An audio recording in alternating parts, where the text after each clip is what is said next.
प्यार से कहना धन काजी। और अब वो इंसान कुछ सोचता है कि आज तो पैसे लेने ही हैं, तो एक तरकीब निकाली जाए।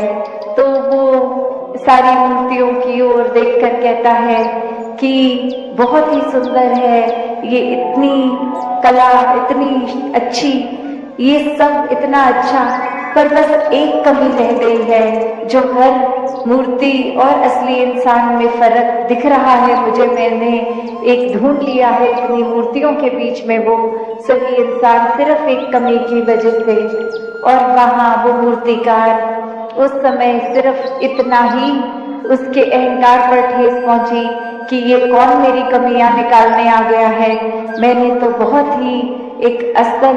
दिखने वाली मूर्ति बनाई है, कोई कमी नहीं है। और वो बीच में से बोल पड़ता है कि सब बिल्कुल ही असली लग रही हैं, कोई कमी नहीं है, तुम कौन होते हो कमी निकालने वाले। तो फिर वो इंसान कहता है कि आजा, तुझे ही ढूंढ रहा था। तो कैसे ये भाव मन के कि ये बात इंसान जहाँ अपने आप को अहंकार के कारण इतना ऊंचा मान लेता है कि फिर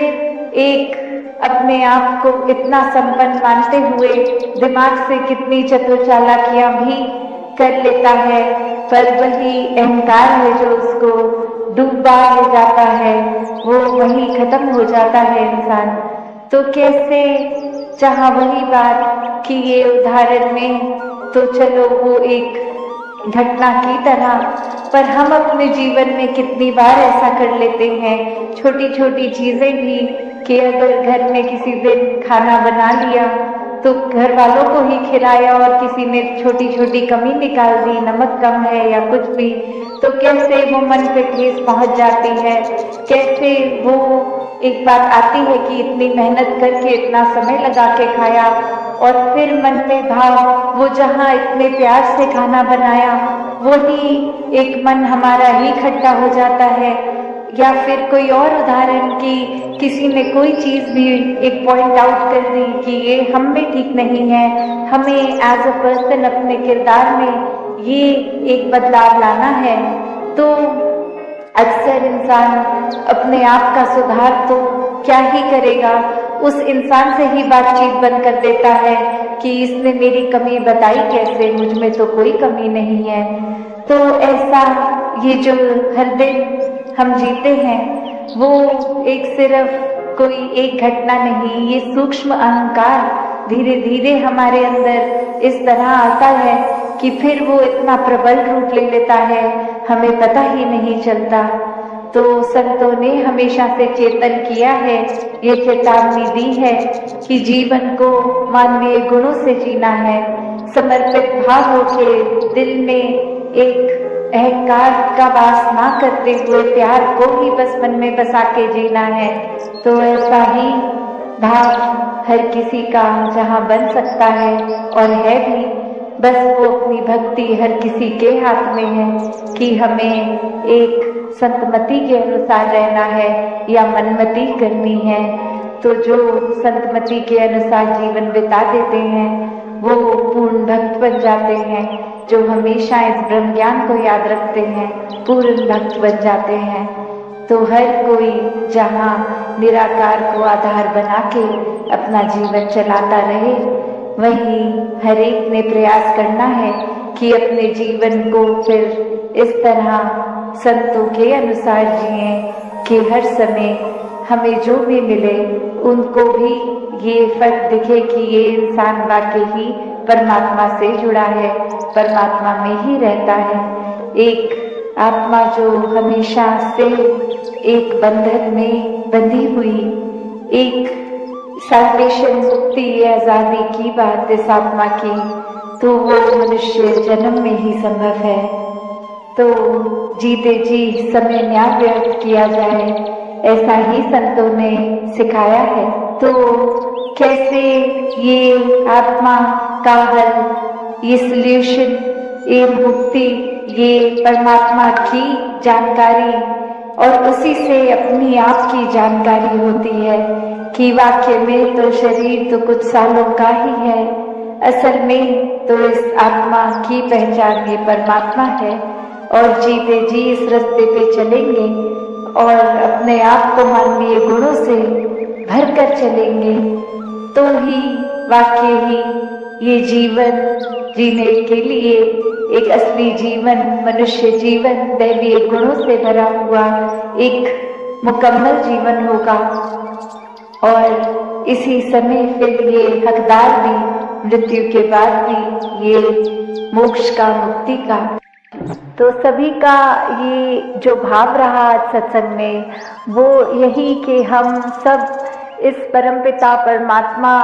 का दर्शन कर सकते हैं, और जब ये दर्शन हो जाए तो जिंदगी भर हम कैसे इसी के एहसास में रंगे हुए होकर अपना जीवन जहाँ चला सकते हैं, और उसी बात को कि कैसे हम मानव बन के आए हैं और ये सारे जो गुण होने चाहिए एक मानव के अंदर वो हमारे जीवन में इस तरह बस जाएं कि हमें बस कोई किसी को ज़रूरत ना पड़े ये बोलने की कि इंसान बनो।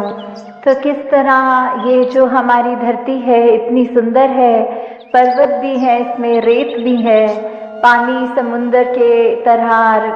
किसी नदी की तरह, या कितना सारा अलग तरीके से पानी भी जहाँ है, तो इतनी भिन्न भिन्न तरह से ये जो धरती में दिखने के लिए तो काफ़ी अलग चीज़ें हैं जिसकी हम सुंदरताएं निहार सकते हैं। तो इसको खूबसूरत ये जो बना रहा है, अगर हम हर एक के गुण भी देखें कि ये जो कुदरत है उसमें अगर जहाँ पहाड़ की जिक्र आ रहा है तो पहाड़ वो कितना ऊंचा, कितना मजबूत, कितना उसमें एक हाइट भी होती है। तो कैसे अगर पानी की ओर देखें तो कैसे नदी नीचे की तरफ आती है और अपने इस सागर रूप में मिलती है, कैसे जो रेत होते हैं ये हवा के साथ मिट्टी की जो बात आती है। तो धरती में कितनी खूबसूरती है, हर एक चीज़ की अपने आप में कितने सारे गुण हैं, फिर भी ये आपस में जब रहते हैं आपस में टकरार नहीं करते। और कैसे हम इंसान इसी धरती पे जब आकर रह रहे हैं तो ये सब चीज़ें हमें दिख रही हैं पर हम इसको खराब करने की ओर लगे हुए हैं। ऐसे ही अगर हम अपने मन की तरफ भी झांकें कि कैसे हम एक इसमें संसार में आए तो हैं, चाहे कोई कैसा है, किसी का हमसे फ़र्क है, चाहे कोई दिखने में हमसे अलग है, चाहे वो भोजन अलग तरह का खाते हैं, हम अलग तरह का खाते हैं, या कोई भी ऐसी बात जो हमको एक दूसरे से वो फ़र्क दिखाती है, तो हम अगर उस फ़र्क को फ़र्क की तरह ना देखें, हम उसको ये माने कि जैसे ये संसार में यूनिटी इन डाइवर्सिटी की बात है, ये जो भिन्न भिन्न प्रकार के जो फूल हैं उनकी अपनी अलग महक है। तो कैसे हर एक चीज़ जो दूसरे से चाहे कितनी भी अलग दिखती है उसकी रिस्पेक्ट इस तरह करनी, उसका सम्मान इस तरह करना कि ये बिल्कुल हम जैसा है, हमें तुच्छ भाव से नीचे दृष्टि से नहीं देखना, हमको उसकी जो भी खूबसूरती है, जो भी गुण है उस व्यक्ति में भी वो गुण सिर्फ ग्रहण करने हैं। तो कैसे ये वही उदाहरण कि चाहे पहाड़ है, चाहे नदी है, चाहे रेत है, तो ये सब चीज़ें जब आपस में एक दूसरे से अपनी तुलना नहीं करती या दूसरे को ये नहीं दिखाती कि हमारा काम तुमसे ज़्यादा इम्पोर्टेंट है या हमारे अंदर ज़्यादा महत्वता है तुमसे, तो हम इंसान क्यों ये गलती कर जाते हैं जहाँ स्वयं को श्रेष्ठ मान लेते हैं। अगर उदाहरण के तौर पे हम अपने हाथ की ओर भी देखें तो हर उंगली दूसरी उंगली से अलग हाइट की है। अगर हम कोई कार्य कर रहे हैं तो जैसे अगर हमें कोई कुल्हाड़ी या कुछ पकड़ना है तो पूरी मुट्ठी का काम उससे आता है, अगर हमें भोजन करना है तो हमारी 3 उंगलियों का ही काम आता है, अगर हमें फ़ोन पे टच स्क्रीन पे मैसेज करना है तो वो सिर्फ अंगूठे से ही काम हो जाता है। तो हर चीज़, हर उंगली, हर कार्य एक अलग महत्वता है हर उंगली की। तो किसी ने अपने हाथ में ये हमें कहा नहीं कि देखो हमारा काम तुमसे ज़्यादा इम्पोर्टेंट है। तो कैसे हम फिर भी एक कलाही से निकलते हुए ये जो भिन्न भिन्न दिखने वाली उंगलियां हैं हमारे हाथ में, ये जब एकत्व की तरह इकट्ठे एक हाथ में रह सकती हैं, दूसरे को कोई नीचा नहीं दिखाती, फिर भी जो अपना काम है वो पूरी ईमानदारी से करते हैं, तो ऐसे हम ये मनुष्य का शरीर जो हमारा है, तो फिर भी हमारे अंदर वो मनुष्य वाले मानव वाले गुण क्यों नहीं बस पाते? क्यों हम फिर भी, क्योंकि दूसरा हमसे एक हमारे जैसा नहीं, उससे भेदभाव मन में नफरतें ला जाते हैं? क्यों हम एक सामने वाले व्यक्ति को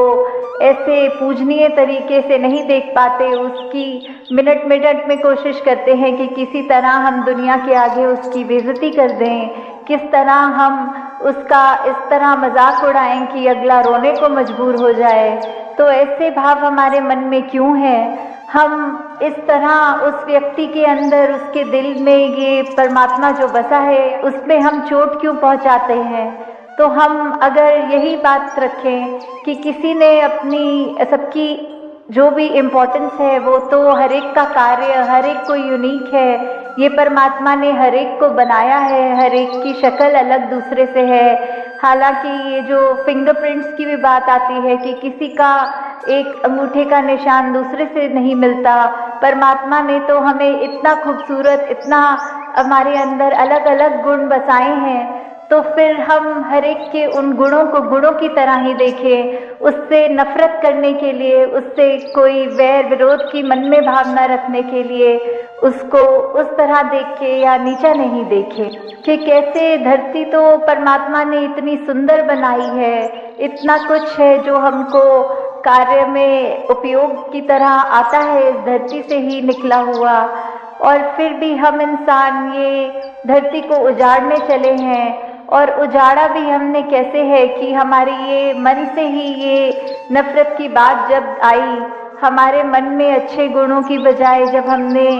ये बुरी बातों पे ध्यान ज़्यादा डालना शुरू किया, तो ये बुरी चीज़ें हमारे मन में, दिमाग में, व्यवहार में इस तरह हावी हो गई कि वो चीज़ें हमारे कर्मों के अंदर अब इस तरह निकलने लगी कि आपस में हमने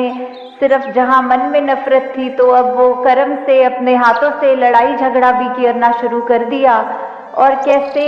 ये चाहे परमात्मा ने